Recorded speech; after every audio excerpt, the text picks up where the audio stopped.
तो चलिए शुरू करते हैं। तो हाय हेलो नमस्कार समस्त को। आज अच्छी आमर भोजी न्यू इयर भोजी। तो आज फैमिली फेस्ट हो समस्ते ये भोजी कर सब हेले मो सासू आ दियर ननद ये गोटे आमर डन दियर कौन तो से गीतटा मन पड़ुनी।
एठी आमे सब बसी जाइछु खाइबा पाई न्यू इयर फीस्ट समस्त को एडवांस हैप्पी न्यू इयर।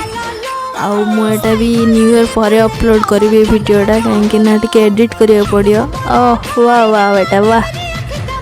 एठी आमे खाइबा स्टार्ट करछु एबे। तो आपण मानक आम वीडियो केमती लागिला कमेंट रे निहाती जणैबे। रहिलु नमस्कार।